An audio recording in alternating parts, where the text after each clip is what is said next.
This is Emmett. And Jessica. And you're listening to the Friendly Atheist Podcast. Please go to patreon.com/Friendly Atheist Podcast to support this show. Get your ad-free and bonus episodes. And we wanted to start out with a quick announcement. Yay! Would you like to start us out? Yeah, we're having another meetup in same place as last time, Solemn Oath Brewery in Naperville, Illinois. It's going to be September 13th. September 13th. That's a Saturday at 5 p.m. 5 p.m. Let me tell you what we're celebrating. 1, our 600th episode is coming out in the next couple weeks. 2, my 10-year anniversary with my husband. 3, I'm turning 40. All of these things are happening within 2 weeks of each other, and so just going to try to gather humanity and hang out for a little while. Yeah, and the last time we were at Solemn Oath, which seems like an appropriate title for this gathering. Mm-hmm. It was cool. It was outdoors. Mm-hmm. It was a nice night out, so people were just hanging out, getting drinks, chatting. We are not doing a live recording or anything. No. It's just a chance for people to hang out. We like meeting you, excuse me. Once every couple years. I like meeting you. I like meeting all of you tolerate. once every decade or so, and this is that time. So, September 13th in Naperville. If you are interested, all the details will be in the show notes, and I'm really we will excited. mention it again in the weeks leading up to Daddy will be there. It's a dog-friendly venue. It's a kid-friendly venue, so hopefully... Yeah, all kinds of people are going to come together. I'm very excited. The beer for kids is very good. Oh my God, it's so good. They love it. They All get right. so drunk. Let's talk about... This is a story involving Pete Hegseth, the defense secretary. But before we get to that, let me talk about... Do you remember 2008, Barack Obama's running for president? I do. Do you remember Jeremiah Wright? I do not. Jeremiah Wright was the pastor of the church Barack Obama attended occasionally because he was a politician, and you got to be part of a church. Did people accuse this guy of being like anti-white racist or Pretty something like much, that? yes. Sure. And we'd hate to have somebody who doesn't like white people. And again, in context, a lot of the stuff he said made a lot of sense, but also in context, some of it was kind of offensive. Yeah. Yes. But the do you remember what he right-wing said? people, oh man, like we deserved what happened on 9/11. It was chickens coming home to roost, Zoinks. things like that. Ooh, that's rough stuff. And Barack Obama was accused of like, oh, you're part of this church, therefore everything your pastor says is clearly what you think co-signed as well. by you. And Barack Obama actually had to give a speech where he's like, 1, I don't agree with everything he says, but 2, you want me to disown him? I can't disown him. Like I can't disown a member of my extended family if they say something I don't necessarily agree with. And I mean, that's the thing. I'm not even focusing on also, that. But how quaint is it that there was a time when somebody said something kind of offensive and people were like, hey, like, we shouldn't do that. Instead of like, I loved that you hurt people's feelings. Do it more. Double down. Yeah, and by the way, his critics were so eager to accuse Barack Obama, who is basically scandal-free, and they're like, we got something. No, he wore that tan suit that time. That's after presidency. That's after he became president. Oh, yes. Yeah. Yes. So anyway, months after the first comments surfaced, even after the speech he gave, which quelled some of the concern, Obama just resigned his membership in the church to try to get this off his back. Anyway, that was a controversy back in the day. Yeah. Anyway. So cute. I'll link this up in a second, but last week, CNN aired a segment about Doug Wilson, a pastor we have talked about multiple times on this show. He's a guy who basically runs what many would call a cult in Moscow, Idaho. And he runs a place called Christ Church. Yes. Boring name, but like very powerful in the sense that he's really taken over a lot of this city, and they're swiping up land wherever they can. And people who like this particular pastor, they are moving to Moscow, Idaho. Like the Bhagwan Nish who took over that town in Washington in the 70s and 80s, I think. There you go. And so this guy's just growing his little commune and making it bigger and bigger. And he recently opened a branch in Washington, D.C. That's frightening, but also... Sorry, Idaho and Washington, D.C. are his two main hubs? Doug Wilson is like, I want to be close to power, so I'm going to open up a hub of this church in Washington, D.C. But Different I thought they pastor, hate Washington, whatever. D.C. Doesn't matter. You got to save Washington, D.C. And that's why he's there. So CNN did a whole segment on Doug Wilson because this guy is becoming more of a power player among the religious conservatives in the Trump administration. Pete Hegseth attends this guy's church and has been attending this guy's church for quite some time. Oh, that's alarming. And so you have a reason. You're not just doing a hit piece on this guy's church. You're saying, this guy is powerful. He has the ear of a lot of very powerful people. Let us inform you about what this guy actually believes. Yeah. And so when I saw this segment, I'm like, yeah, all that tracks with everything I already knew about the guy. But if you have not heard about Doug Wilson, it's like, oh, this is insane. So in the segment, Doug Wilson was interviewed by CNN for this segment. He openly admitted his theocratic tendencies. He said, and I'm quoting here, I'd like to see the town, Moscow, Idaho. I would like to see the town be a Christian town. I would like to see the state be a Christian state. I would like to see the nation be a Christian nation. I would like to see the world be a Christian world.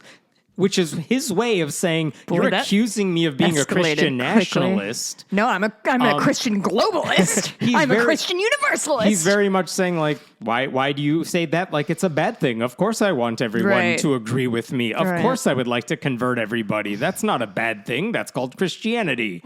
That was his way of downplaying the accusation that he's trying to take over the world. He also described women as the kind of people that people come out of. That was his description of women.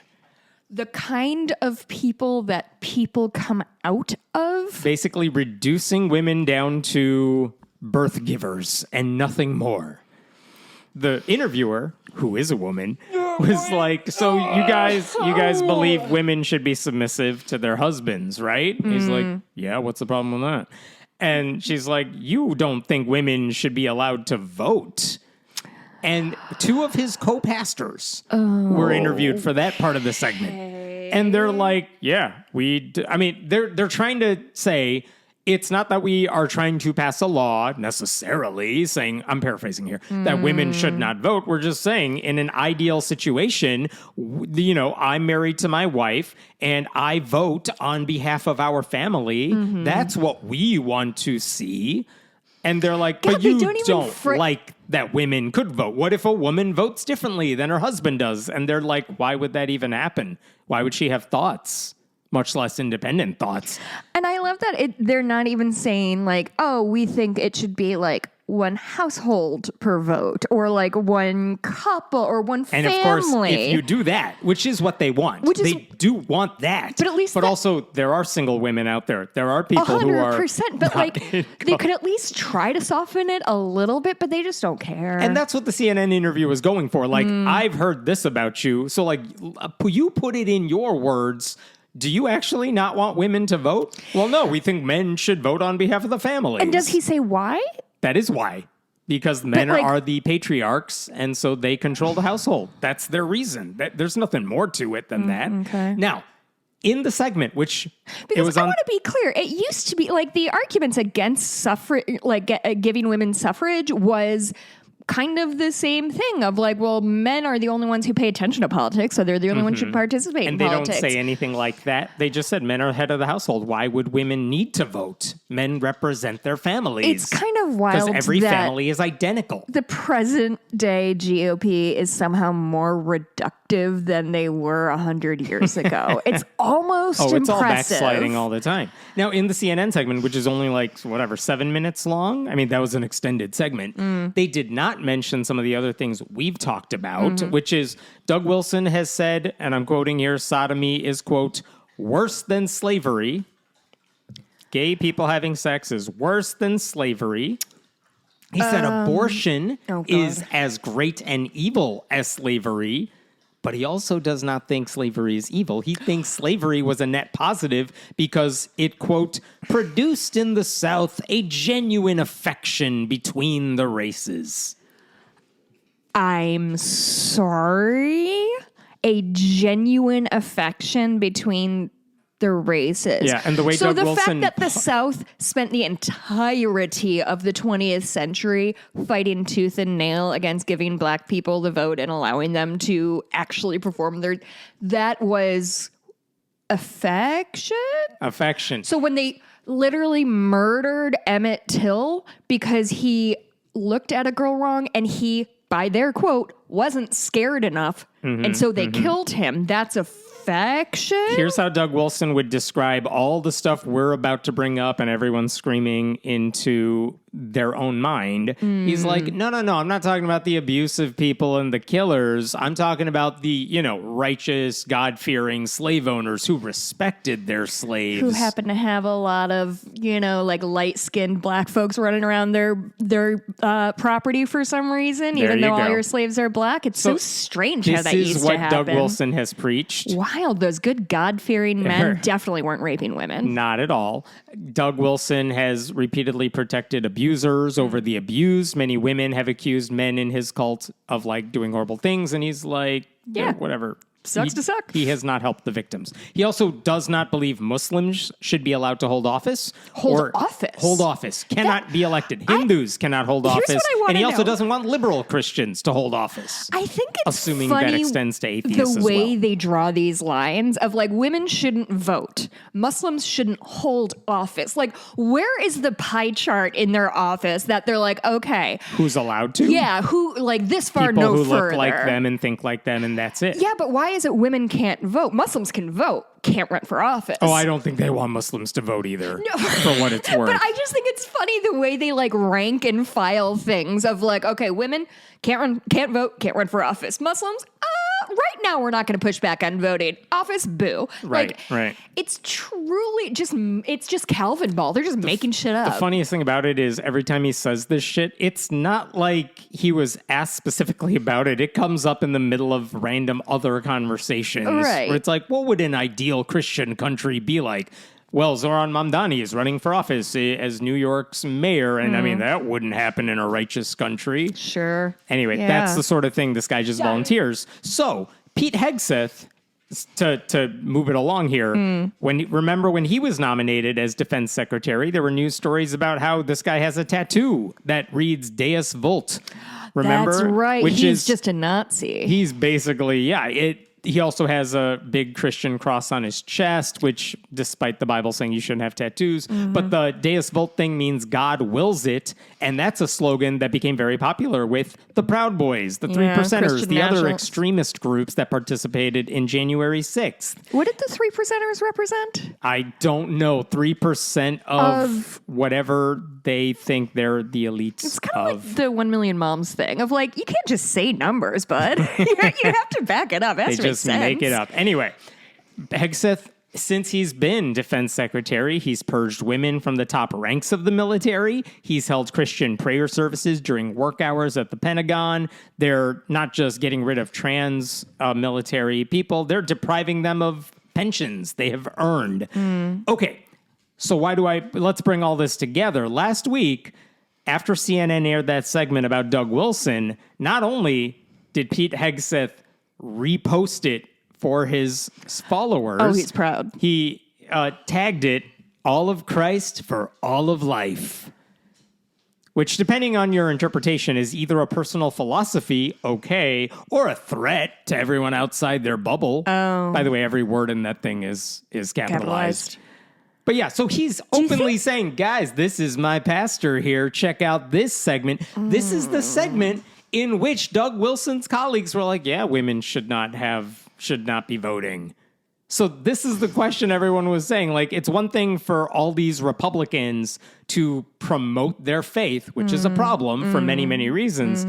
But Pete Hegseth is promoting this dude who thinks women should not vote. Yep. Who doesn't think other people should hold office. Right. Who says a lot of things about slavery that are disturbing, which did not even come up in the segment. And that's the thing. Pete Hegseth has since been at press conferences with Donald Trump. Reporters did not ask him about any of this. It's amazing how few people, and by few I mean none, have asked Pete Hegseth, hey, the pastor you're promoting here says this. How come Hegseth isn't responsible for the shit his pastor actually says, while Barack Obama in a previous world was dinged for everything people wanted to believe his pastor was saying that he didn't agree with?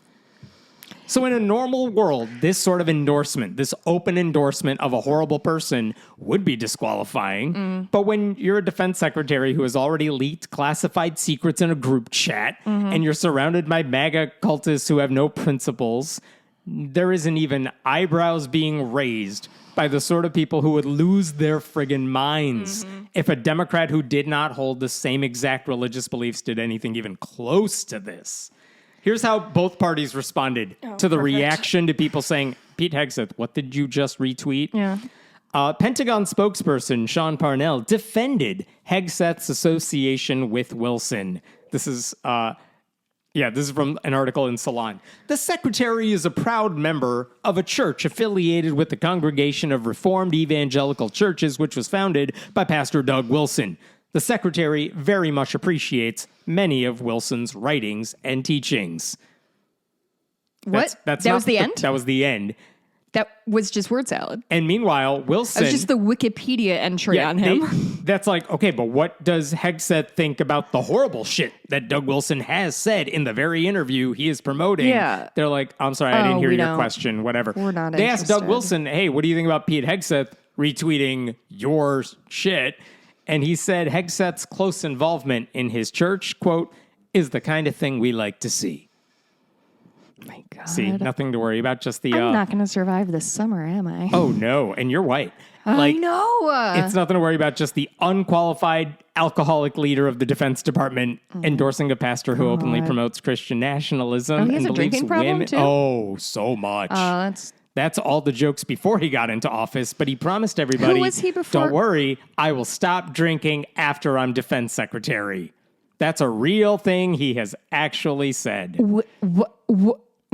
Wait, he said he would stop drinking after Everyone's he retired? like, you have an alcohol problem. Like, why don't you go take care of that shit? And he's like, don't worry, I'm just going to stop drinking after you confirm me. And then Republicans confirmed him. Oh, I thought you meant like he was going to work out his defense secretary term and then stop drinking after he retired. No, thankfully claims he has stopped drinking. No one believes him. I'm sure. And I'm sure he looks really well and not puffy. And Oh, no, he has the Republican, I'm overly tanned. boy. Everyone inject the Botox 20 places in my face. it is kind of wild that because Donald Trump famously doesn't drink. It's curious to me that Of all the horrible things about Trump, Yeah. his one lack of a vice is... honestly, though, the worst I thing wish about he that did. is the shit that he pulls and says and does While would be sober. easily excused by being a drunk dum-dum, but he's just sober dum-dum. That is correct. That's more terrifying. And the it's thing rough. is, all of this should be an issue. But again, when 80% of white evangelicals back the Trump administration no matter what, they'll just treat any criticism of Hegseth and Doug Wilson as anti-Christian. They'll keep their mouths shut if Right. they have any reservations because they cannot be counted on to be voices of ethics and morality. And it's not that Hegseth is just tolerating his pastor's ideology. He's promoting it. He's promoting it. And the fact that the Pentagon is now defending this association should frighten everybody. And so that was a real thing that happened over the past week. So fucking scary. This is getting really, I had really, a different really, story really bad. that was also disturbing, but I thought I would break it up with something that is so small potatoes compared to everything else that Okay. I thought you're just going to like this story. Oh, yay. Okay, so there is a church, Erie, Pennsylvania. It's called St. Jude the Apostle Church, Catholic Church. Fine. Every year they do a big fundraiser. They sell $50 tickets throughout the year, and if you buy a $50 ticket, you get put in a raffle. And there's raffles every month. Every month we'll choose one person to be like a $500 winner. But at December, in the 12 days leading up to Christmas, they do their big raffles. Everyone's still in the hunt. You're up for some big prizes. And so you might win $500. You might win $1,000, $1,500. You might win gift cards worth that much. The runner-up prize this year in end of 2004 was a Norwegian cruise to the Caribbean. Very nice big raffle prize. Yeah. And that's, you could either take the cruise or we'll give you $5,000 in cash, your choice. The grand prize winner was going to get, and I have to read this so I say it right, an orange Corvette Stingray 1LT worth $82,000. Oh my God. Or I you would get- literally rather die than Or drive you that get car. $50,000 in cash. Okay, so those are the big prizes. This is why they're trying to hold their raffle. They hoped if we could sell 10,000 of these tickets, or like 9,999 tickets, It'll bring in about $500,000. That covers all the stuff they're raffling off and raises the money they need for their stuff. Okay, nothing I've said so far is all that weird. If you have an organization that can sell those kind of tickets, those numbers of tickets for that much money, yeah, you can do pretty big things with the raffle. Sure. Nothing about this is weird. They've actually been doing this for several years now. That's why they know, okay, we'll be able to sell these tickets. So last year, if you go on the church's website, they have a special Facebook page for the charity car raffle, St. Jude the Apostle Parish, Erie, PA. They posted the winners as they came in December. And so on December 25th, they posted that December 24th, we held our grand prize drawing, Corvette or $50,000 cash. And the winning numbers are these, and the winner is Martin Anderson, who bought a ticket from Detroit, Michigan. And they say it in fine print at the bottom, he chose the cash option. Okay, fine. They did this for all the days leading up to that as well. By the way, this is a side note, but I just found it interesting. Just to show you there are no shenanigans going on, in Pennsylvania, they have a pick 4 lottery. They're picking 4 balls, numbered 0 through 9. And they just said, like, whatever the winning lottery numbers are for the pick 4, because you could pick 4, but then you could pick a special wild card number, and that's how the lottery decides who wins. They just said whatever the pick 4 numbers are, like let's say Wednesday night, that's the winning raffle number for us as well. So we're not a genius idea. We're just piggybacking off of them. We're allowed to do that. So there's no shenanigans. That's a really smart idea. And we've already sold off. We know exactly Jessica holds number 3347. And if that's the pick 4, all right, fine. There we go. Okay. I'll take the car, please. There you go. So that's how they did it. So no one said anything about this, but last week in the Erie Times newspaper, they pointed out there was a problem with last year's grand prize winner, Martin Anderson, which is that he did not hold the winning ticket in the car raffle. In fact, he never bought a ticket. In fact, Martin Anderson does not exist. Oh my God, I'm so excited. Oh my God, I'm so excited. Yes. This is why I got into this game. Not for the Pete Hegseth story. No, it's for somebody invented a man and named him, Mark Anderson? Is that what you said? Martin Anderson. Martin Anderson, truly great generic name, believably generic. And the reason people know this is because basically the guy who is the lead pastor, the priest at this church, his name is Ross, Miceli, Miceli.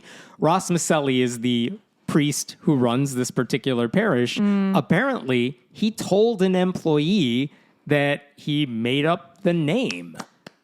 And here's what happened. Miceli, according to affidavits, told the employee he made up the winner's name because, quote, there had been a problem with the raffle system, so the winning pick 4 number that night did not have anyone assigned to it.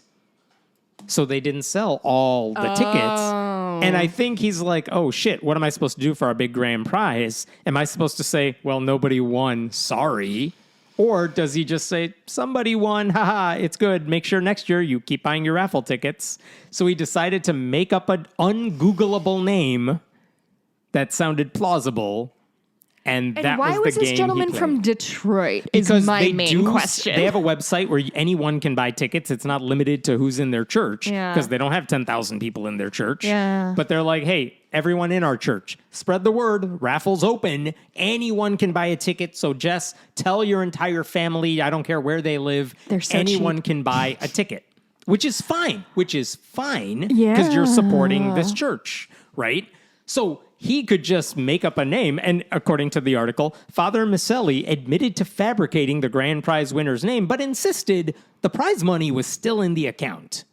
Okay, so that's what he told the police because all of the employee heard this from the priest, Miceli. He's like, wait, you did what now? So he tells the bishop of the diocese. He's like, hey, bishop, do you know about this raffle? And he calls the stuff? Pope.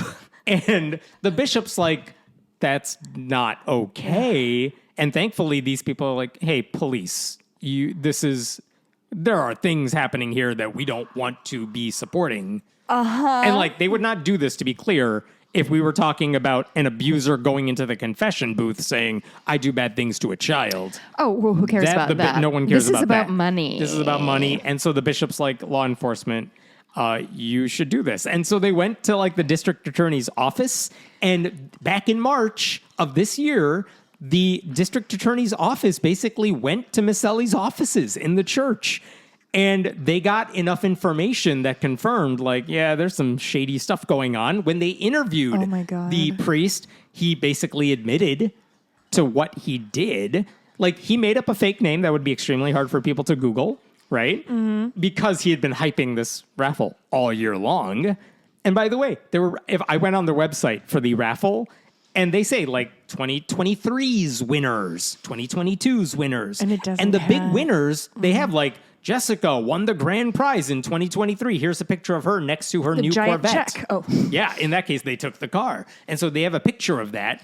2024's winners, it's now August of 2025. There's no picture of the winner because Martin Anderson does not exist. Okay, so at this point, things look bad. But at least this guy didn't, like, steal the money for himself, right? Because that's where I totally thought this was going. This feels like a sitcom level of, like, bad decision making. You know what I mean? Of, like, you know, you're watching a show and you're like, okay, nobody would actually do that, but they need to move the plot along. Mm-hmm. That is how I am feeling right now. Like, why did you actually do that? Yeah, so his confessions didn't end there because Miceli apparently told that same employee of his, oh, yeah, some of the winners for the $500 daily prizes, we didn't have raffle numbers corresponding to that either. Nobody bought that raffle ticket either. And so I just picked the name of, quote, favored parishioners or family friends. He admitted this? He admits this to the employee who tells law enforcement. So now you're not just making up a fake name to save face. This is not. He thinks it's $500. No one's going to look into this. Except for $500 is a lot of money. Relative to $50,000. Relative to my life.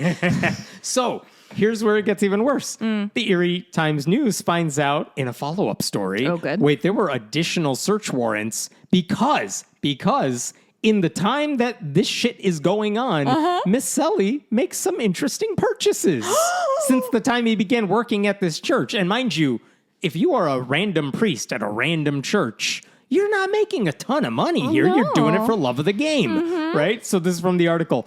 Payments the church made to cover American Express credit card bills exceeded a total of $300,000 between January of 2024 and March of 2025.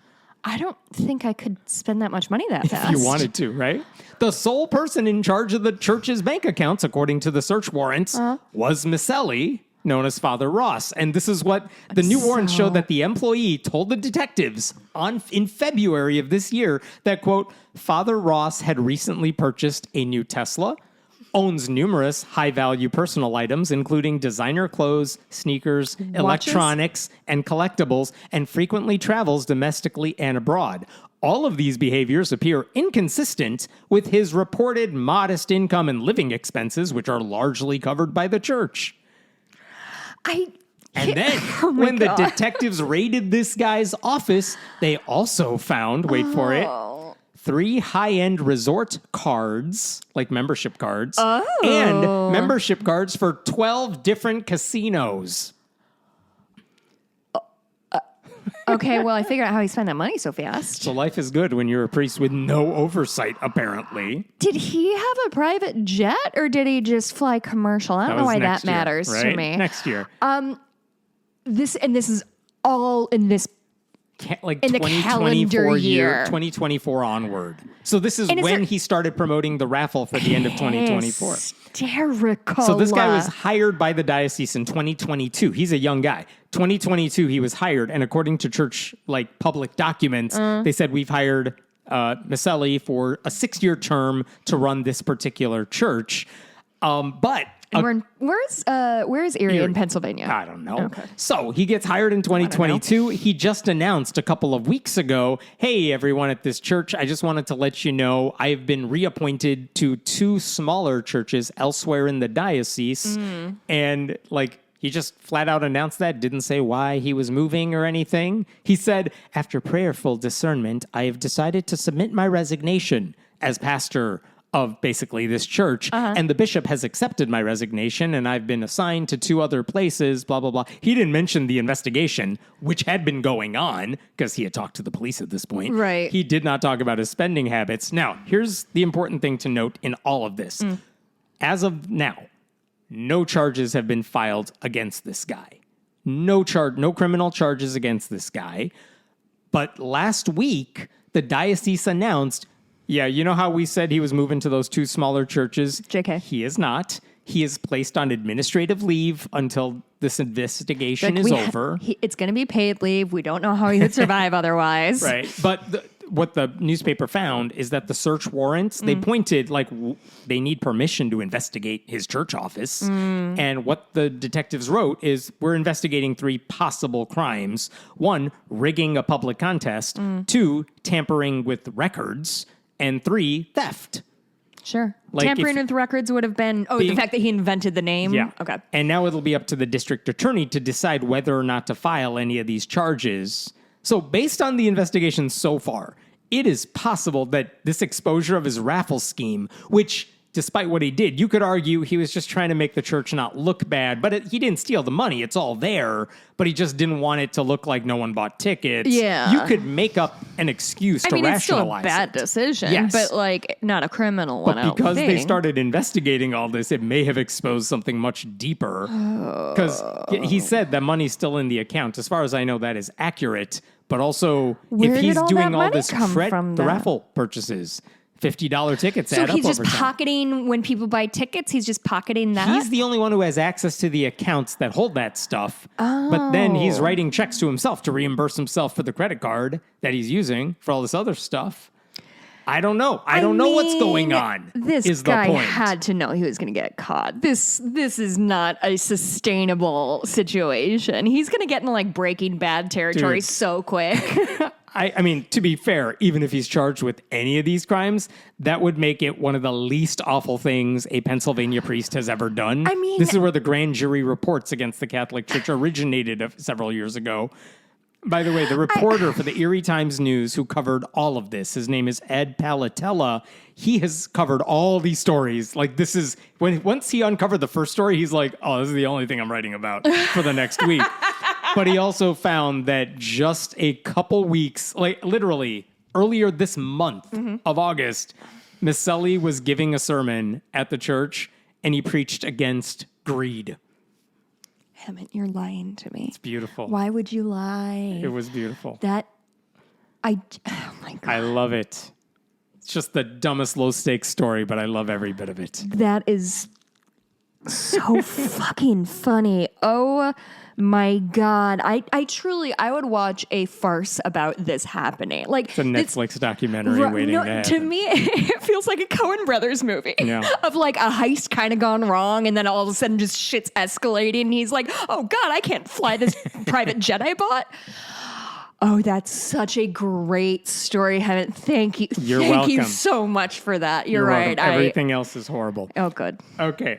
Do you remember Kim Davis? She's back in the news. So I do know about this story, and I kind of want to puke about it, but go ahead. Let's talk about it. So Christian bigot, Kim Davis, former Rowan County, Kentucky clerk.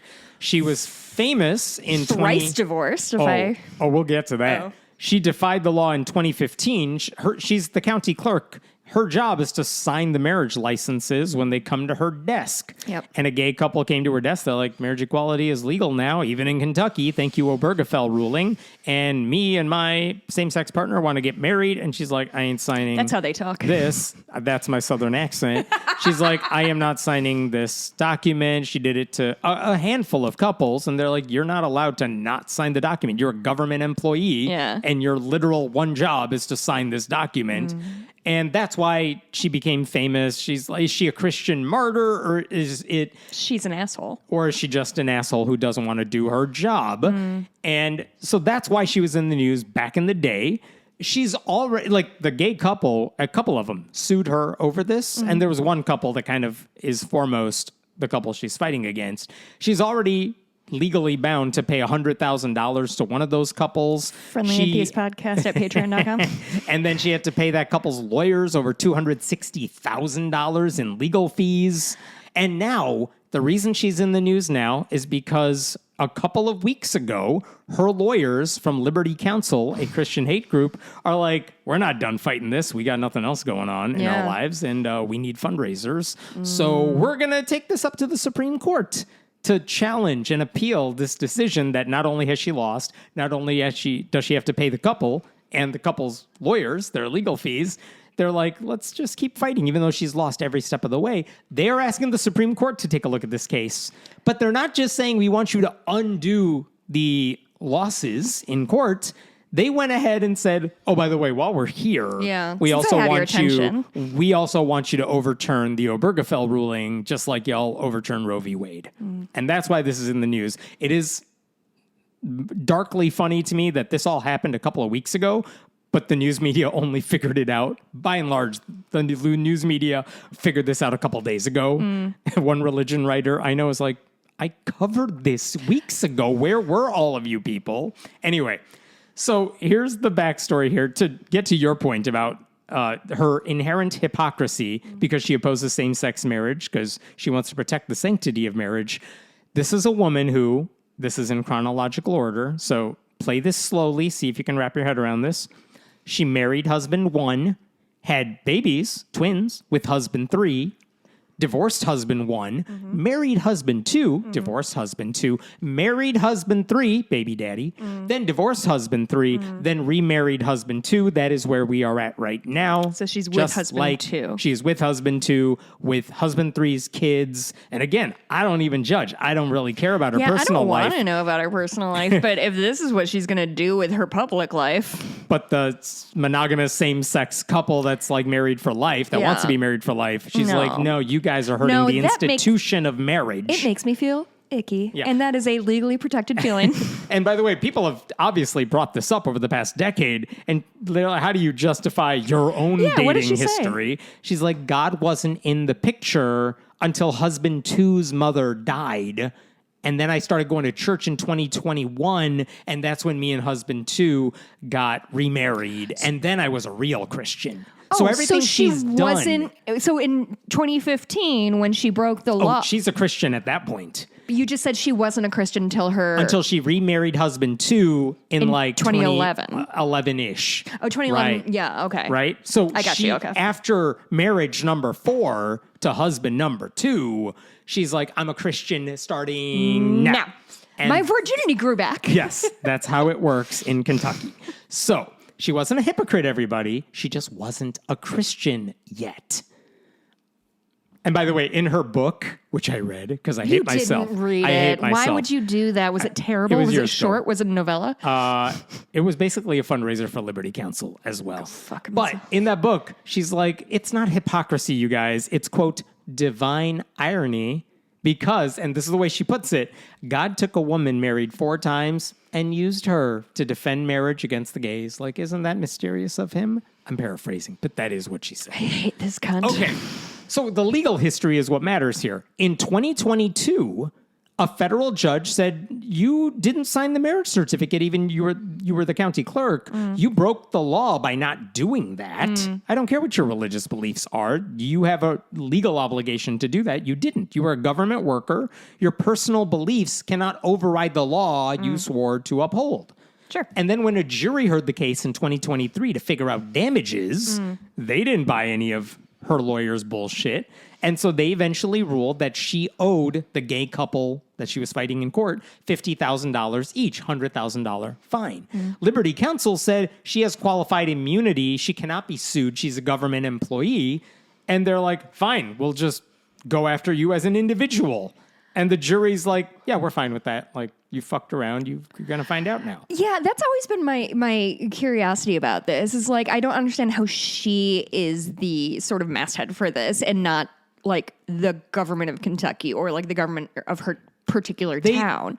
Like, how did it end up being her getting personally sued? Because they tried to get around we don't care who you are. We don't care if you want to claim you have government immunity, qualified immunity, whatever. But like, we just need to go after you because you're the one who did this. We don't care how you want to define it. And basically every judge and jury has said, yeah, you can go after her. She didn't do her job. Okay. Whatever.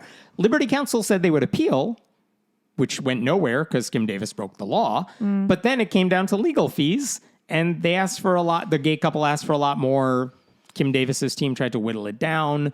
Liberty Counsel said they would appeal. So they were just dragging out this case forever. A decade. Yeah. And my initial hunch, and I still stand by this, is that Liberty Counsel just keeps appealing because it's good for their fundraising. They don't care about Kim Davis. No. They don't think she's going to win. They just need to keep doing this so they can send out email blasts to old white people who fund their organization and say, and because I get these emails, because again, hate Look at myself, the good work I'm we're on the doing. list. Yes. And they keep doing it with scare quotes like, they're coming after Kim Davis. You got to support us so we can help her.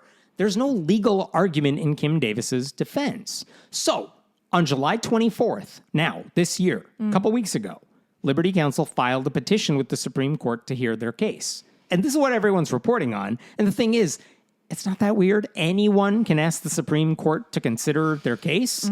It's only a thing if the Supreme Court says yes, because everyone asks the Supreme Court to hear their case, and then the Supreme Court releases orders every week or two, and they're like, yeah, here's the list. We're taking up like 2 or 3 cases, and then here's the 800 we just said no to. And they release a list, and pretty much they say no to everybody. And if the Supreme Court does not agree to take on this appeal, lower court, the last decision stands. Right, and she's lost. And that should every be step of the way. ballgame. Yeah, because you have nowhere else to turn at that point. So Supreme Court, it's now in their hands. They will discuss it and make a decision on whether or not to hear it in a couple of months. But what's interesting, and this is why this is in the news, what is Liberty Counsel asking for? They specifically say Kim Davis has a First Amendment right to the free exercise of religion, which of course she does.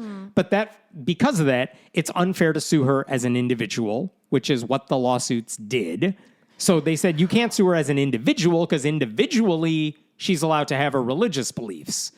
But the argument they are making has not worked. Like the Sixth Circuit Court of Appeals already said her personal beliefs are not at issue here. It's her actions as a representative of the state. And they even said in their argument, we know this is the thing you're fighting. We know this is the thing you have a problem with. This is what the judges said at the Sixth Circuit. Indeed, it is not difficult to imagine the dire possibilities that might follow if Davis's argument were accepted. A county clerk who finds interracial marriage sinful could refuse to issue licenses to interracial couples. An election official who believes women should not vote could refuse to count ballots cast by females. Could you imagine if somebody in the government Can believed you in that? imagine? A zoning official personally opposed to Christianity could refuse to permit the construction of a church. All these officials would have wielded state power to violate constitutional rights, but they would have followed their conscience, which Davis believes provides a defense to liability. That is not how the Constitution works. In their private lives, government officials are, of course, free to express their views and live according to their faith. But when an official wields state power against private citizens, her conscience must yield to the Constitution.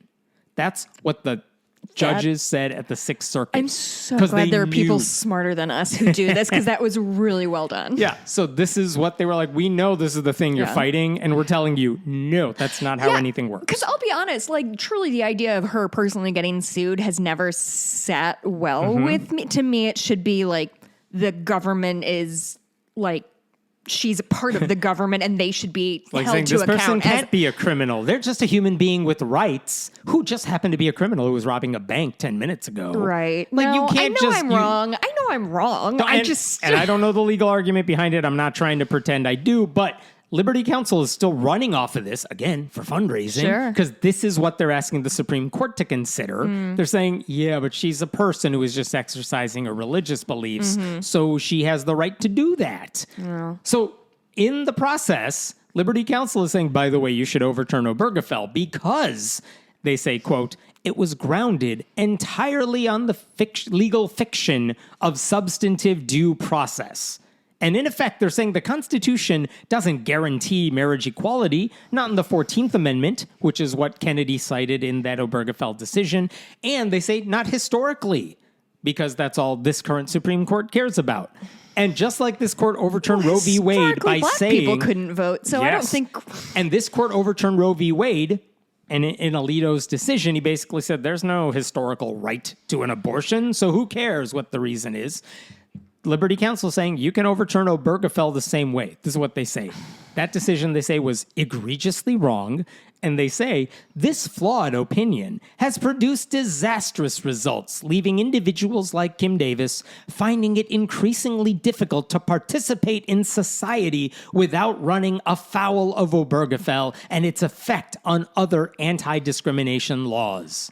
That is one of the wildest pieces of extrapolation I have ever heard in my entire life. She can't just in society. She can't you guys. just go to the Jewel and like buy something because what if the checkout person is a gay? Like how is this? For the life of me, I do not know. And they call us snowflakes. They call us snowflakes. I don't understand what she can't participate in. Because gay people are allowed to get married if they want to. And besides me, how many human beings have you talked to face this week?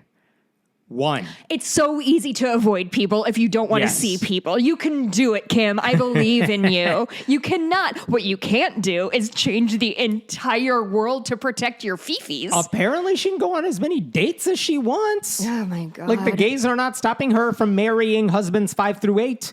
And I doubt that she's upset gay people are not inviting her to their weddings. So what is it that she's prevented from doing? I don't know. Screaming the F slur in public, I guess. Okay, Hemant, we need to put our heads together and figure out who is our Kim Davis. What can we be fundraising off of as the Friendly Atheist podcast? Like, Dottie is gonna bite Hemant again. We have to raise money for training. Yes. Patreon.com/friendlyatheist. I feel like you're not on board with this bit that I'm doing, and it makes me feel like you're a bad host. There you go. Go ahead. So Liberty Counsel also says, listen, overturning Obergefell is not going to affect all the couples who are gay married already. Is that what they think? Is this like kick it down in the States? A lot of people have said, well, if you overturn Obergefell, what's going to happen to all the people who have gotten married, same-sex married in the past decade? Because do their marriage licenses no longer apply anymore? And Liberty Counsel saying, no, we're not going to touch any of those. Because that would be crazy. It just returns the definition of marriage to the states where it belongs, unquote. And it's only going to stop the gays who want to get married in certain places starting now. No.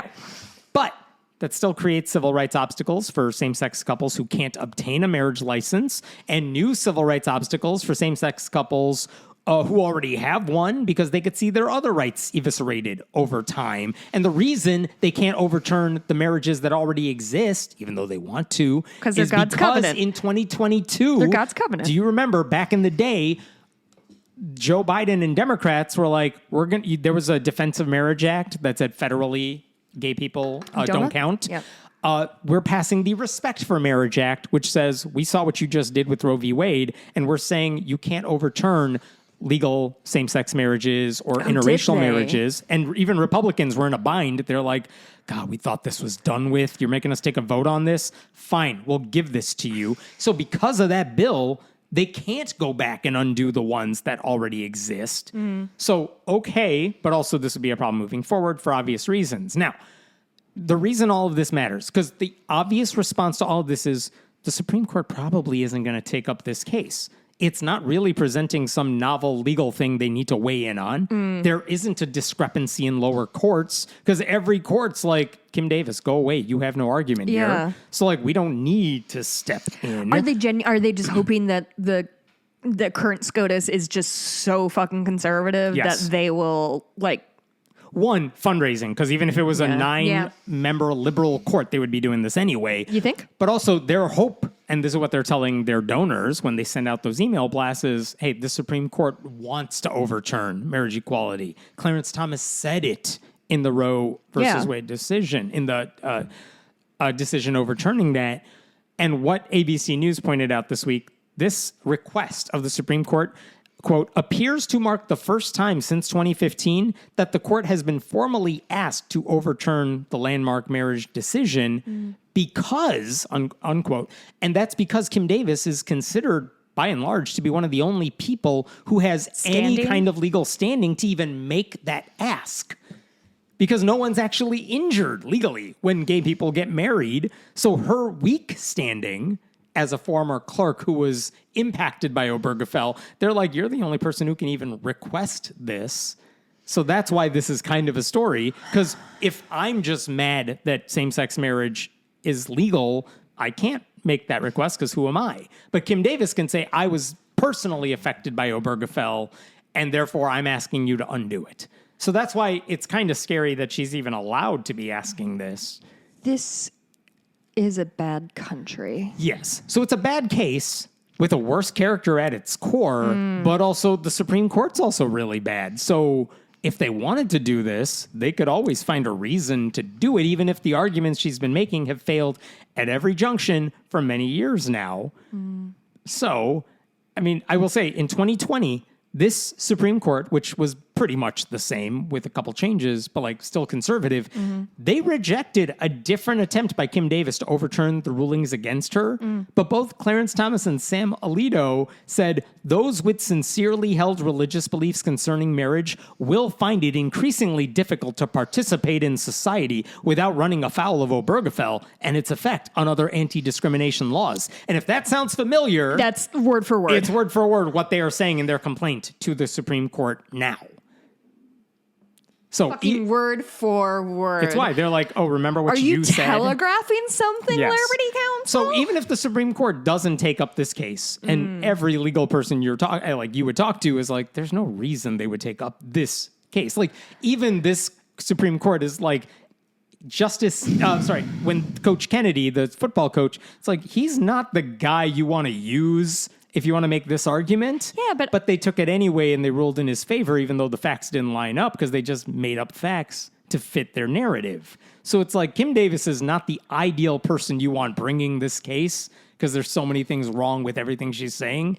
But if they wanted to do it, they could use her to do it. And again, many conservative Christians share her end goal, even if legally they don't agree with this. Lambda Legal reports that at least 9 states have introduced legislation to block marriage licenses for gay couples. 9? They've introduced legislation to like, just let's not do it, but it's legally invalid. Or they've passed resolutions urging the Supreme Court to overturn Obergefell, and that's this calendar year alone. Can they do amica briefs? Oh, yeah. There's a lot of friend of the court briefs saying you guys should take up this case that Kim Davis is bringing. And it's every conservative legal group, every Christian legal group, basically saying she's asking valid questions that we need answers about. By the way, in June, the Southern Baptist Convention, when they had their annual meeting, they made it one of their top priorities. They said, they voted, what should our platform be for the coming year? We want to overturn laws and court rulings, including Obergefell, that defy God's design for marriage and family. And then when they voted on like child abuse in the Southern Baptist Convention, they're like, no, God, who gives a shit about children? So, yeah. The funny thing is, Davis always had a very simple option available to her. If she did not want to sign same-sex marriage licenses after Obergefell, she could have resigned because that would have still made her a martyr for conservative Christians. They pushed me out of my wonderful clerkship job. Yeah. But instead, she stayed on the job and then broke the law and has now become a punchline for everybody. Does she still look exactly the same? You know what? What's interesting? I was looking for a recent picture of her. I couldn't find one. Oh, really? She doesn't do interviews. She Well, her look peaked in 2015. Yeah, and Liberty Counsel uses her name, but they don't use her picture very much. Well, they don't, A, like women in general, and B, I don't remember her being especially attractive, and they do not like ugly women. This is the thing. I've seen so many things this week If of she's people not pretty, mocking what's her her point? looks, and it's like not the reason to go after her. No, not at all. Also, I mean, when I asked how she looked, I mostly wanted to know how she does her hair still, because it used to be quite tall, and I believe that you can make fun of somebody's personal choices. This is an email Liberty Counsel sent me as a proud mailing list Dear Hemet, member. It's us again. That is what it says. Blah, blah, blah. If we do, this is in red, underlined, bold-faced. If we do not win this case, not caps. If we do not win this case, Kim Davis will face bankruptcy and Christians will become easy targets for persecution by the intolerant LGBTQ crowd. Ooh. Defend Kim Davis with your gift today. Okay, the first thing about bankruptcy, fair, although I feel like somebody going bankrupt from their own bad choices is not. She's one Christian GoFundMe away from making all that money. That's She'll a good be point. fine. But, sorry, Christians will become easy targets to the intolerant There you go, LGBTQ crowd. By what? Again, what are we doing? We're not even. But like, what are they doing to her that is persecuting her? I don't think they want to talk to her. It's like Alan Dershowitz. Have you seen those videos of him on Martha's Vineyard? He's like, give me a pierogi. I want to buy a pierogi at this like market at this rich island. And they're like, no, we fucking hate you. We're not selling you a damn pierogi, you Epstein Island like crazy dude. And now he's like, how dare you not give me what I want? I'm Alan Dershowitz. There's so many videos online of this. He thinks he is owed anything he wants. And the one thing people are not giving him, the one thing people are not giving him on his rich island is respect. And he thinks he is owed that. Like, so I don't think the Supreme Court's going to take up this case. If they do, that's a bad thing. But her case is not about religious freedom. It's about giving government officials permission to discriminate. And she isn't asking for the freedom to practice her faith because she already has that. She's asking for permission for legally weaponizing her faith against other people. Yeah. And that's what's legally scary. Sanctioned bullying. And if current marriages, even if current same-sex marriages remain intact, the message is clear. Your rights are temporary. We could take them away at any time. They're subject to the whims of people who despise you because they happen to be in power.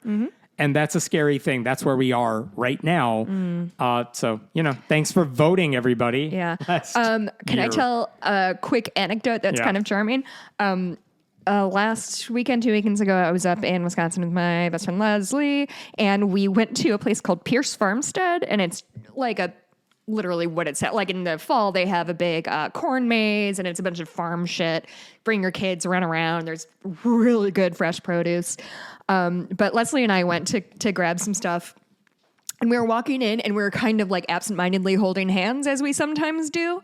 And so we're just like chit-chatting and walking in. I have zero friends I would just casually hold hands with. I'm a really good friend. So, and so we're walking in, and this woman who's maybe in her 60s, like very aging hippie vibe, is walking out, lots of tattoos. She's got like a toddler with her.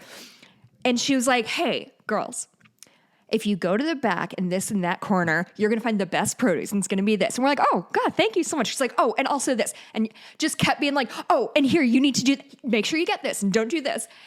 And then we walked away and we're like, okay, thanks, lady. And I think what happened is she saw us holding hands. Yes. And thought we were a gay couple. Yes. And wanted to like... sell you produce? No, she wanted to like... be a good citizen and be like, oh, that's a pair of lesbians. I'm going to be such a nice person. Like the same way I get around, like if I meet a black person in public, I'm like, I'm going to be the nicest person you could ever meet in your entire life. You can't accuse me of racism. Yeah, exactly. And it's about me, not about you. But like, it was... because we were just like, why won't she just let us walk? And that's what I truly think in my heart. Love bombing you so you don't think anything bad. I just think she was like, I'm going to support these girls. Nice. Congratulations on defeating bigotry. I know, we're so brave. By pretending to be lesbians. We weren't pretending anything. We're just very affectionate. Yes. Okay, different story here. This is another case that is dealing with a court. Okay, wild story. Get this. There's a woman named Aubrey McMahon in 2020 in the fall, middle of COVID. She saw a job opening at a place called World Vision.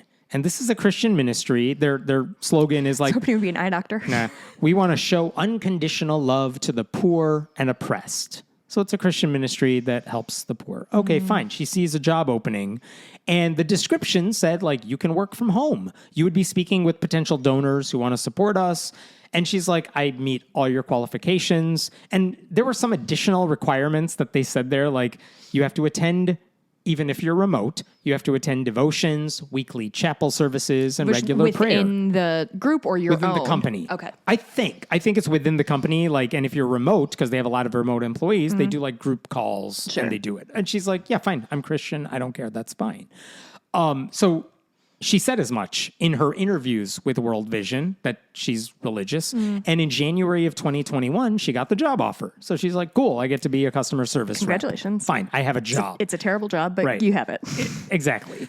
And the thing is, why was she even looking for a job? Because earlier in 2020, she had just gotten pregnant and she was looking for something she could do from home. Yeah. And here's where it takes a turn. She's in a same-sex marriage. Oh, boy. The way she got pregnant was through a sperm donor. Okay. And she needed this job remotely. And as soon as she got hired, because they didn't ask her about any of this. Because they can't, because that's illegal. Well, they could do whatever they want. It's a Christian ministry, but they didn't ask any of this. But after she was hired, she emails her contact. I don't know, supervisor or something, but she emails her contact. And I'm going to read you the exact email she sent. Hey there, I just have a quick question. My wife and I are expecting our first baby in March, and I wanted to see if I would qualify for any time off since I'll be a new employee. I will be the one having the baby, so I just wanted to check to see if any time would be allowed off. If not, no worries. Thanks so much. Okay, that was the email. Hashtag America. Yeah. Within a couple of days, World Vision told her, yeah, you don't have the job anymore. Wow. Because they apparently have a rule that if you want to help the poor and oppressed, don't you dare be gay and not ashamed of it. What the hell? Pregnant? You think people living in poverty want your gay help? No, they hate that. So Aubrey McMahon then sued the company, saying they violated her civil rights. Now, at first, a district court said, no, I'm going with the World Vision here. They have the right to fire you because you're not complying with their standards of conduct. Okay, but that same judge, for whatever reason, I was trying to figure this out. It was a legal thing. I'm like, screw it. That judge later reversed the ruling, saying, no, they actually do have a facially discriminatory hiring policy. Okay. Like, it's one thing to hold pastors to certain standards, but like, World Vision cannot make the same demands of low-level staffers who are not hired to promote the religion. Well, that's an interesting opinion because I feel like we've seen this time and time again, like in Catholic schools, that shockingly the women's lacrosse coach is a lesbian and get in trouble for it. And this has gone up to the Supreme Court. And one of the issues they said is, well, in certain positions, even if they're not like the pastor, like there are certain positions where you are expected to promote the religion, be a tool, be an arm of the religion. So if you're a math teacher, a representative of if you're a math teacher at a Catholic school, the Catholic school can argue, no, you have to be Catholic and in line with our teachings. If you're the music teacher or the volleyball coach, you are not a random person at the bottom of the totem pole here. You're like a staffer, and we can make those demands of you. And the Supreme Court has said as much. Okay. So the judge says, yeah, but you're a customer service rep, so that does not apply to you. The judge actually said at the time, the duties of customer service reps, such as answering calls and entering data, quote, demonstrate that the thrust of the customer service representative position is administrative, not ministerial.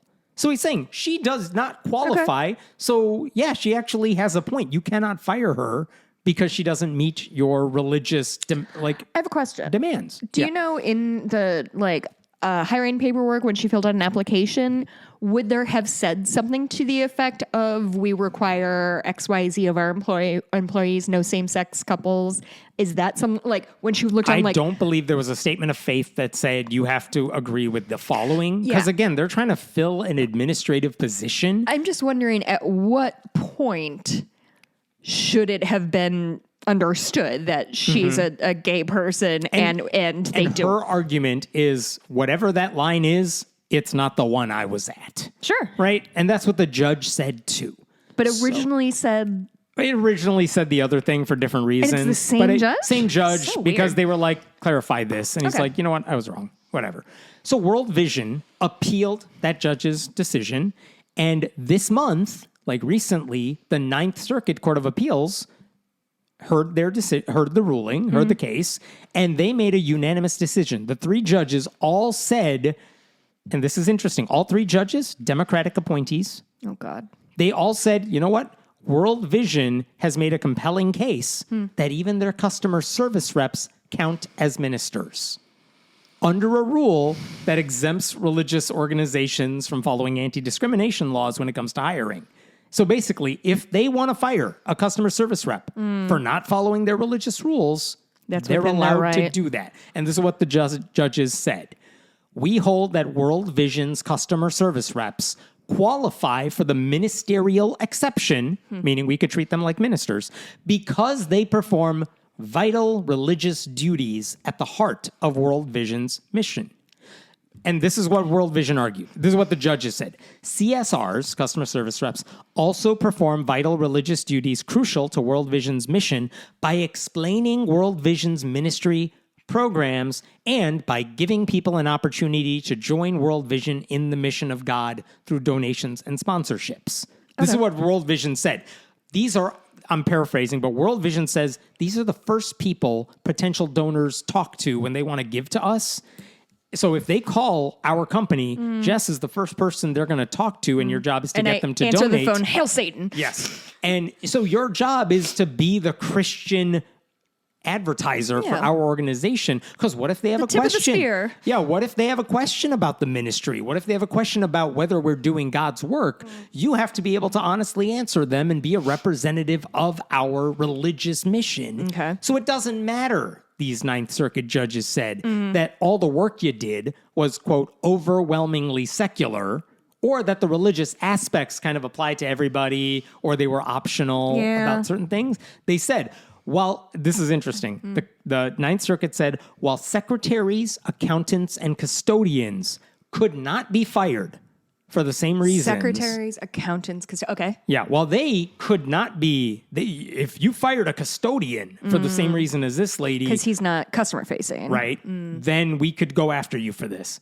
But because you're a customer service rep, and World Vision says our customer service reps hold these views and they have to be our public-facing things, they could be held to a higher religious standard because World Vision treats those employees as their voice to potential donors. I find that fairly compelling. Okay, so before they ruled on this, there was an amicus brief filed by Americans United for Separation of Church and State, along with the Sikh Coalition. Oh, interesting. Yeah, and they said, this is a slippery slope argument. Don't do this. Don't do this thing you're about to do. Because if a customer service agent could be treated like a minister just because World Vision says so, quote, religious entities could opt out of neutral and generally applicable employment non-discrimination requirements simply by stating a religious justification for their actions. This is what they said.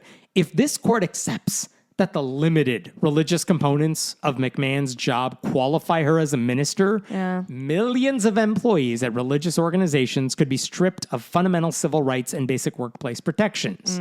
For example, by simply requiring all employees to attend weekly chapel, occasionally lead team devotionals, or answer questions about the organization on the phone, religious employers could defeat employment discrimination claims.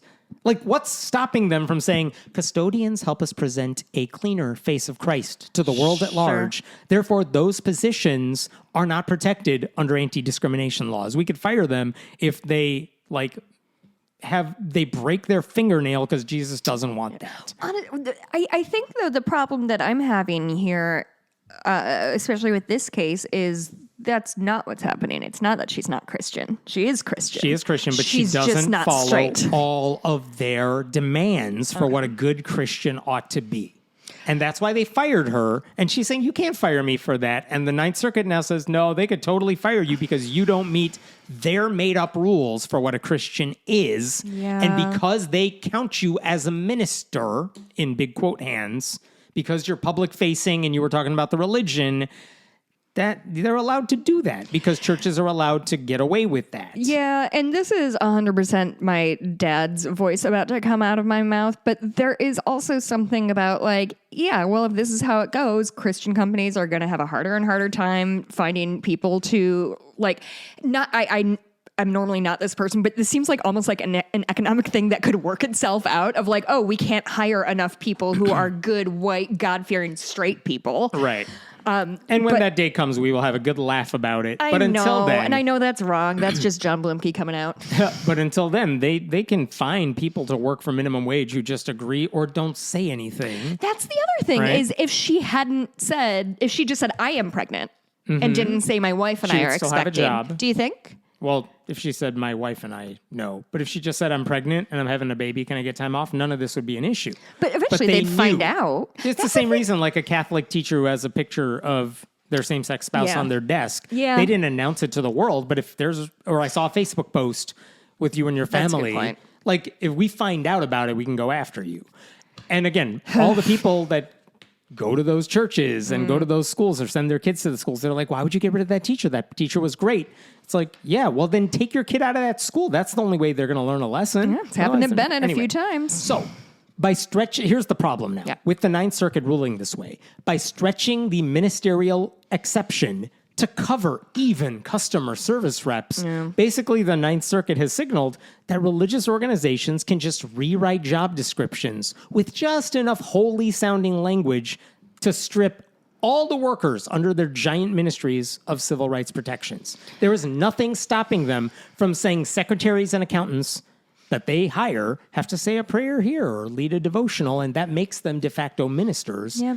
And it's a license to discriminate that is now camouflaged by Scripture. Yeah. By the way, the interesting thing about this story, besides the depressing, but I get it, but also this is a bad loophole, is that World Vision was actually sued, was in trouble, I should say. They were not sued. They were mired in controversy 10 years ago involving same-sex marriage. Because in 2014, I think because they couldn't find enough people to work, in 2014, World Vision's U.S. chapter, they announced that if you're a Christian, but you're in a legal same-sex marriage following Obergefell, you could be employed within our company in certain roles. So John Blumke in my head was right. Yes. Like there will be a fallout for it. It's just over a period of years. When they announced it, there were 2 days where like every conservative Christian was lost their minds. And they did not give a damn about helping people in poverty if it meant hiring married gay Christians. And so the company within 2 days backtracked and said, don't worry, guys, no gays. We're still a pro-bigotry group. And that's where they were at. And now this. So brave. So I don't think this Aubrey McMahon, I don't think she's going to appeal anymore because like she's not going anywhere with this. And even if it got to the Supreme Court, they're just going to agree. But like, so that means there are now millions of Americans who could be vulnerable to bigotry in the workplace if they happen to work from a religiously aligned employer. So like today it's customer service reps. Tomorrow it could be receptionists, IT workers, cafeteria workers. Like that is what's scary. You know what's the other side of this coin is that guy who, Oklahoma City, who works in IT and he's a hate preacher. Yeah. This feels like the same side of the coin to me of like, well, you like when does and that your guy in Oklahoma City is a hate preacher who doesn't talk about it in the workplace as far as we know. Right. So Oklahoma City's like, we can't do anything about it because he's just professional at work.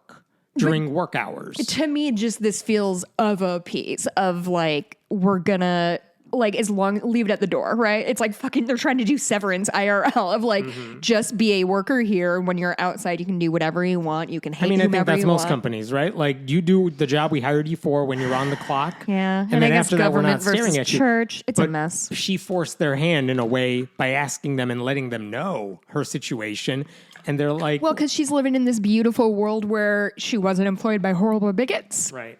And what a sad story that is, that she does not live in that world. Yeah. I got one last story for you here, right. which is it involves a school district in California. This is back to the story of we live in bad times. Oh, God. Okay. Oh, I'm sorry. Had we moved away from that? No, sorry. That's been the core of this show forever.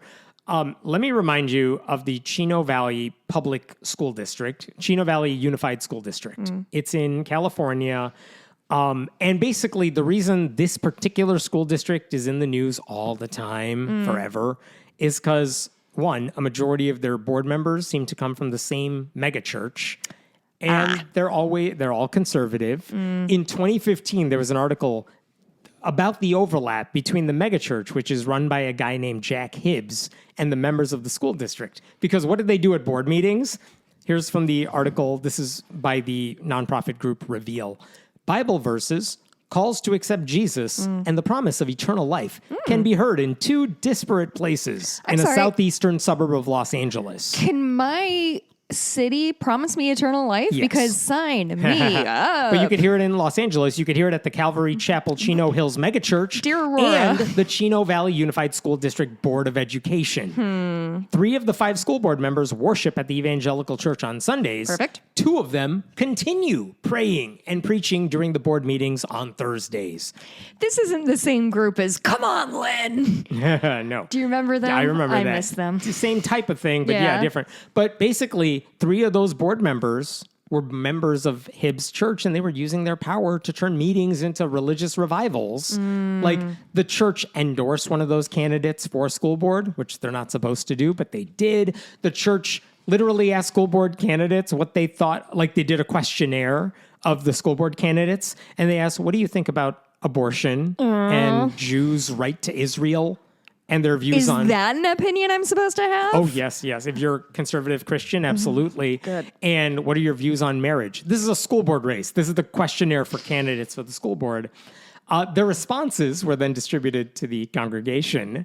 Anyway, as the article noted, church members raised and donated thousands of dollars for the school board races and to the school district. Like, these are one and the same, basically. So... the end result is that while the church-endorsed candidates didn't always win, they won enough times to make a difference, and they often had the majority of the 5-member board, right? And so this is a school board that they passed a resolution opposing same-sex marriage in 2008. They spearheaded... Kind of jumped the gun. Oh, no, that was when Prop 8 was happening.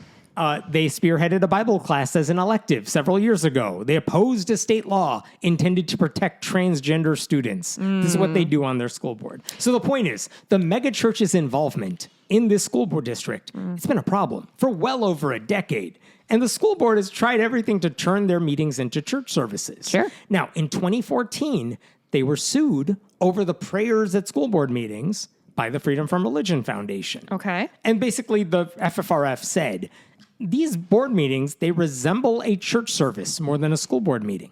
And in 2016, a court ruled in FFRF's favor. And they said this is unconstitutional government endorsements of religion in violation of their plaintiffs' First Amendment rights. You can't promote religion the way you are doing at school board meetings. And the board was then on the hook for paying $200,000 to FFRF in legal fees. Yeah. So that should have been good news all the way around, minus the kids. They don't care about the kids. No. Like this school board. But it didn't end there because that board, a conservative megachurch majority, they were like, let's appeal this to the Ninth Circuit. And in 2018, that court weighed in and said, yeah, what they said earlier, what the hell are you people doing? It's still unconstitutional. And that's good news, right? Keep going up the chain. But it didn't end there because that majority church Climb board, that they said, ladder. let's ask the entire Ninth Circuit to weigh in on this. Oh, I remember That's that. an option. And in 2018, the whole Ninth Circuit said no. No, thank you. Right? So that left one option. Do you want to ask the Supreme Court to overturn How much does it cost to everything? file with the Supreme Court? Again, you could get a legal group like a FFRF or a Christian conservative legal group. You can get them to do all the work for you, and they're not going to charge you for it. But if you lose the case, you still have to pay the other side's legal fees, and the nonprofit groups are not going to cover that for you. No. Wait, what? If FFRF sues, like, hey, Jess, you saw something happening in your community, we will sue them on your behalf if we think you have a case here. And if I lose, I'm still on the hook personally? I mean, they're not going to charge you. Usually, if you're suing them over something, you may be on the hook. It depends. Oh, but so if Liberty Council calls me up and is like, Jess, we were wrong about Liberty you. Council We want to calls give you up all the school money. boards, and they say you're being sued. We will represent you for free But because we can fundraise off of it. so they're going to convince the school board we're going to do a lawsuit. But if that And you don't have lawsuit to pay us anything. fail, so your best case scenario is you owe us no money, you get your way. Great. But if you lose, me, Jessica, am on the hook for that money, not Liberty Council isn't going to be like, okay, well, then we'll cover their Liberty legal Council's not paying Kim Davis's money, right? Like, Kim Davis is on the hook. That's why their emails for fundraisers are like, guys, Kim Davis might go bankrupt. We got to help her, so give us money. Anyway, Chino Valley. That's so villainous. Yeah, but this is why they want to not have you file stupid lawsuits, right? And so you only file it if you think you have a chance of winning, not to make a point. And school boards often have insurance, too, to cover this. So they're like, look, either way, it's not coming out of our pockets. But whatever. Anyway, did they want to appeal to the U.S. Supreme Court? And here's the thing. At this point, that story the lawsuit It had been in the news for years. People were pissed off. And at that point, the people who were pissed off outnumbered the megachurch. And People were pissed off that this was not resolved yet. They kept that pushing the school board kept pushing it, and they all were like, what are you doing? Focus on the kids, not the prayer. Right. And at that point, the new board was a majority, not the megachurch. Bing bong. So they voted 3-2 to not appeal to the U.S. Supreme Court and just 3-2 is Yeah. so close. so we'll take the L. Let's just Yeah. move on with our lives. Yeah. But that whole charade cost the district over $282,000. Like, that's what they had to pay out. I think their So insurance much paid it out. money. But like, whatever, that was what they were on the hook for. So in 2022, this is a couple years after all that happened, right? Okay. 2018 to 2022, conservatives, not the megachurch, but conservatives then regained control of that Chino Valley Unified School Board. And one of the women who won her seat, her name is Sonia Shaw, she won her school board race by 317 votes. Wow. Very slim. She happens to be part of the megachurch. Not only did she win her race to join that school board, she was soon picked to be the chair of the school board. So now she's the public face Cool. of that entire school board. And she's pushing even more conservative shit than ever before. Because again, this is not illegal. This is just dumb. But that means they cozied up to right-wing extremist groups like Gays Against Groomers. They passed a resolution supporting a bill. What words did you just say to me? Dude, there are all these crazy parent groups that are like, all Gays gay people. against groomers? Yes, we're gay, but we don't like drag queens. And is that They do this shit. another Million Moms Yes, thing where yeah. it's one dude in Probably. his basement? Yeah. And it's like, oh, I've been, yeah. And they're working with those groups. They passed a resolution supporting a bill that would out trans kids to their parents Cute. if they identified as a gender that's not on their birth certificates. Didn't a teacher just get fired in Florida because she Refused to play along with this? Yes. she just called the kid by the name that she always knew this kid by? pretty and much apparently, used a nickname. Yeah. And the school's like, how dare you? Yeah. And fired her. There was a high school counselor in California, in this district, who proposed building a private office in the school's wellness center to be like a mental health break area for students.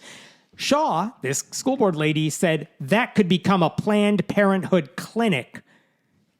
And her stupid argument there dissuaded one group from fundraising for that project, and it led to a harassment campaign against school staffers.